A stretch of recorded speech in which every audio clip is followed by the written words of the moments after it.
Bonjour à tous et bienvenue à Barcelone. On va prendre des nouvelles de Nathan. Nathan, vous le savez, c'est un petit garçon qui fêtera ses 10 ans le 21 novembre prochain. Il est atteint d'une maladie neurologique rare et régulièrement, il vient ici à Barcelone pour suivre des stages intensifs. C'est son 11e au total et le 4e chez Aleas. On va rencontrer sa maman, Stéphanie, mais également Léa qui l'encadre ici.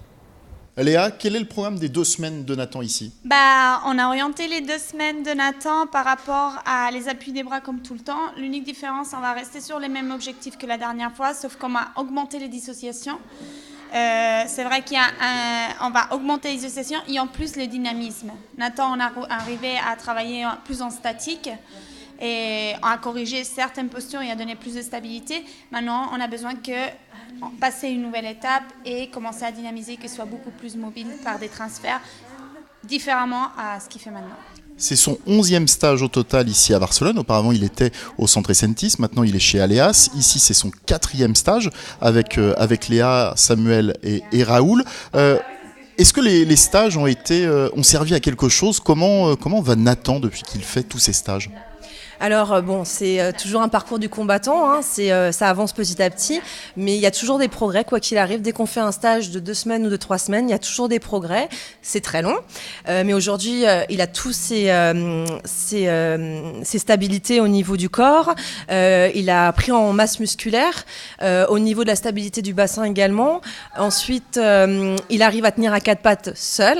Il commence à connaître tous les mécanismes pour pouvoir arriver de la position assise à la position 4 pattes, se relever et être debout. Alors maintenant, il n'y arrive pas tout seul. Il faut quand même le maintenir, il faut quand même l'aider à faire ses positions. Mais voilà, il y a un mécanisme qui rentre en place, enfin qui se met en place, pardon.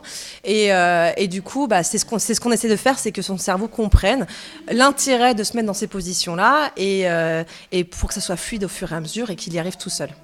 Alors, on voit toujours cette relation particulière que vous avez tous les deux. Dès qu'il commence un petit peu à chouiner, à pas vouloir faire un exercice, il y a un câlin. Et parfois, tu fais preuve de fermeté aussi. Oui, en fait, il faut équilibrer. Je ne peux pas lui donner tout le temps. C'est une éducation, ça fait partie d'une éducation. Je ne peux pas lui donner tout en même temps parce que sinon, il va savoir c'est lui qui prend le contrôle. Alors, je reste sur les câlins, je reste sur le confort. Je lui parle beaucoup maintenant. On essaye de trouver un système plus de communication où lui peut échanger beaucoup plus sans mon interprétation.